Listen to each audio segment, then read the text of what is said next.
Hello and welcome to today's edition of Joy News Interactive with me, Benis Abu Baid. You can join the conversation on Facebook and Twitter. We are Joy News on TV. This show is live from digital address GA0992539 here in Kokomlemle, Accra. We're also live on DSTV channel 421 and GoTV channel 144. Now, let me just go straight to the issues we have to discuss here on Joy News Interactive. This week, the biggest story so far has been that of 70-year-old Anthony Opuke Champon, who died after being turned away by 7 hospitals. Now, the excuse was lack of beds. Now, many Ghanaians have either been saddened or outraged because, well, according to them, this can happen to anyone.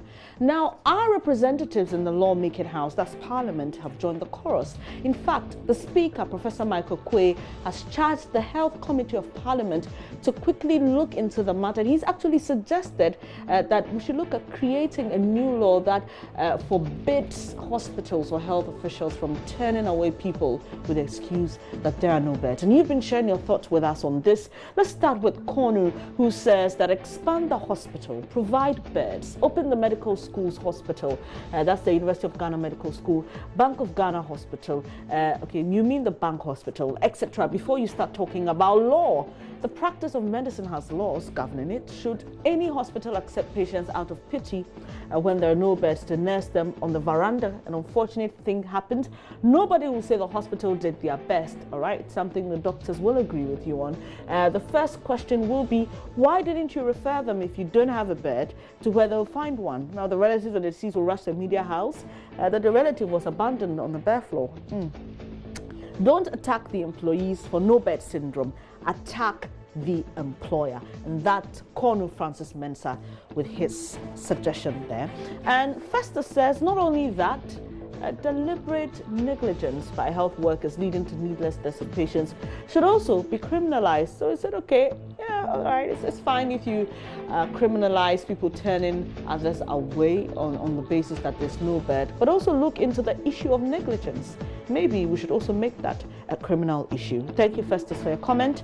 Kenneth Appiah says, I don't think what is needed is a law. He says, in our country, we always solve problems from its outward or external manifestation without going to the root of it. Whilst admitting that sometimes negligence on the part of a medical practitioner leads to the death of patients, practically they cannot hang or tell the patients to squat if there are no beds. What should we do, he asks? It's simple. Get in contact with local bed producing companies and negotiate to let them subsidize. Let them produce as many as 4,000 beds and distribute them nationwide. If there are no spaces, let's expand the buildings we have now or construct new ones and open the University of Ghana Medical Center quickly. All I'm saying is let us think long term and not short term. And Benjamin says, yeah, when it leads to the loss of life, it's murder first degree. That's what he calls it. In fact, the speaker made reference to manslaughter during his speech on this in Parliament. Now, Gideon Lord says, good job, my Parliament. Seems like a lot of people are quite excited the Parliament has taken up this issue. Stanley says, all this in Ghana, instead of opening the bank hospital, the UGMC, GPHA hospital, you are there talking about law. Majority of unemployed nurses, doctor to patient ratio in the country is very bad. No emergency systems. How many ambulances does the country have? There are also recent issues of expired drugs being administered. This raises concerns of what might be happening in the National Drugstore to the distribution point. And all you do is sit there and talk about law. When doctors and nurses work with limited resources, they become frustrated and burn out. And Gilbert, sending us a message from Bolga, says they should address the challenges confronting the health sector and stop giving empty threats and exhibiting gross ignorance on matters relating to health. The core problems must be addressed first before talking about making it criminal. And Baywo Chow says, how does enactment of law relate to providing capacity and logistics in the health sector? He's actually asking. Parliament should rather spend that precious time to making sure that all those hospitals line idle or lane idle should be put to use. And King Solomon says, oh, the best Speaker of Parliament ever, it should be criminalized. Varying opinions here so far. Some think that Parliament may have missed it. Others think it's the way to go. Criminalize the act of turning people away with the excuse of no beds.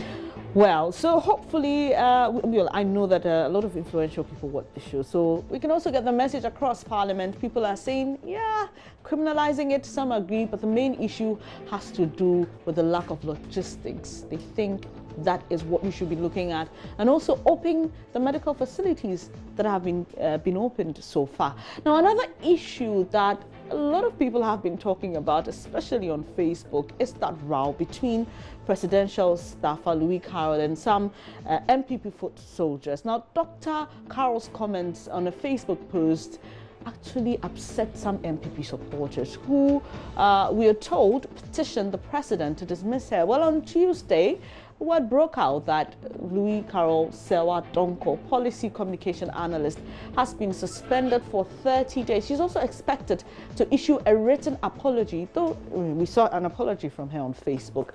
Now, let's read some of your comments on this. Let's head to Facebook now.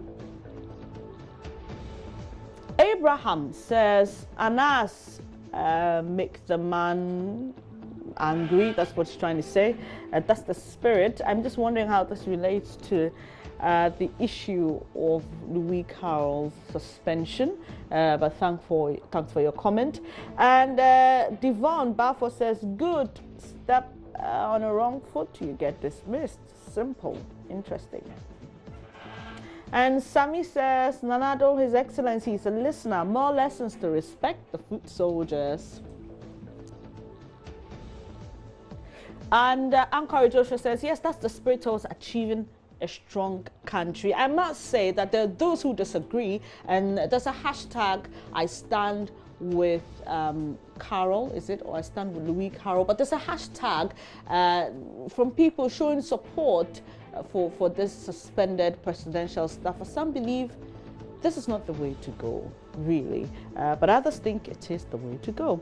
And Juliet says she should be fired, not suspended. Juliet Puama sending us her comment on this particular issue. And Pakwesi says this Nanado government means business and will not have tolerance for such attitude. Says fire them all, Nana.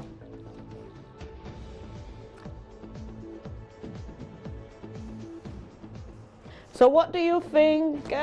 Well, as it stands now, even on social media, the different opinions on this particular matter. But as we know now, she's been suspended and expected to write to write an apology for the comments she made. Now let's look at some trends now on Twitter. Hashtag World Cup is one of them. Actually, the second for Ghana trends. And you know, the World Cup starts tomorrow. But unfortunately, most Ghanaians seem not so interested because the Black Stars failed to qualify. Now, let's see what people are saying about the World Cup worldwide. On Twitter, Peter says that, is this a coincidence? It's actually interesting because the England bus seems to be parked at Heathrow's short stay park. I don't know. I saw a cartoon of this, so I'm not sure if this is photoshopped, but he's just asking, is this a coincidence? Hashtag World Cup. And Spencer FC says, so apparently Spain, well, have sacked their manager with immediate effect on the eve of the World Cup because of his agreement to take charge of Real Madrid post-World Cup. Says huge. What could this mean for Spain's chances? And if you missed my conversation with George Addo Jr., just go onto YouTube. You'll find that on Newsdesk. George argues that he thinks Spain has a good team, so it won't affect them too much. All right. And January Makamba says, hashtag World Cup starts tomorrow. My memories of it from watching live replays. One Maradona hand of God goal against England, two Roberto Baggio penalty miss against Brazil, and Chabalala goal against Mexico. Suarez Oh my goodness. Goalkeeping against Ghana. This is one I don't want to remember. And 5 says Zidane chest headbutt against Materazzi. And that one actually made me sad because I was rooting for France in that World Cup final. But Italy won because, well, Zidane got a red card, unfortunately. And this says when Sweden and Denmark play each other, the letters that are used for teams are SWE and DEN, Sweden, and the remaining letters which are not used are GEN and MARK, that's Denmark. Interesting. I never observed that. And Mark Douglas says it's hashtag World Cup Eve, or if you're Scottish or Welsh, it's Wednesday. And impossible is not Senegalese. The Teranga Lions have arrived in Russia ready for the hashtag World Cup. This is a really nice outfit, isn't it? African brothers are, you know, really going traditional in their outfit this time. Really something to be proud of, isn't it? And this is from Sam Sparks says, as the England football team arrive in Russia for hashtag World Cup, keep the engine running, we won't be long. Why is everybody talking about the English team not staying long in this competition? They may pull up a surprise, you know, we can never tell. And Trevor Noah, okay, not verified though, but so Bafana players will be allowed to watch the hashtag World Cup on their comfortable couches with their massive TVs. Is this fair, South Africans? He's asking. And Kyle Walker says, iconic kit from 2002 Cameroon, hashtag World Cup. Oh, very interesting throwback.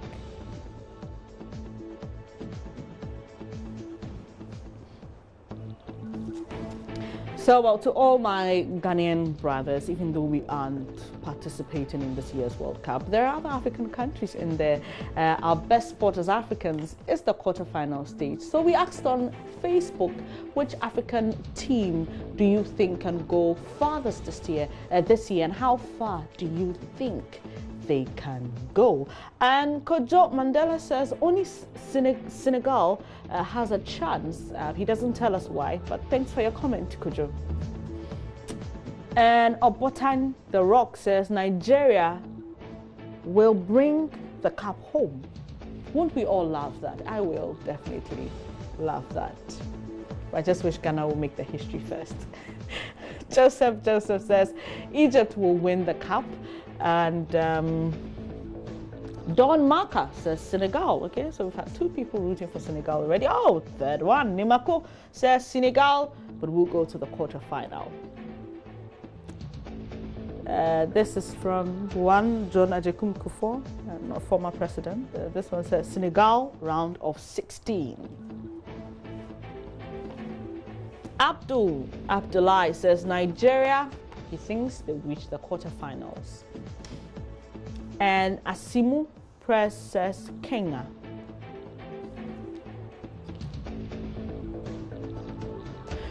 Judo Berima in Kansas says Nigeria. Well, I hear Kenya is not part. I'm just wondering why he wrote that. Yeah, I'm trying to be sarcastic. Well, Jude says Nigeria, all right? But you don't tell us at which stage you think they will get to. Ashite says Senegal will win. And Perez says Senegal. So clearly from the comments we've picked up so far, a lot of people are rooting for Senegal to win this year's World Cup. All things are possible. Just believe we can. Don't be there. I know what you're thinking about, but yeah, Africa can pull up a surprise. You never know. Well, it's time for a break now. When we return, Kobe Spikey Nkrumah joins us for Tech Thursday. You don't want to miss it.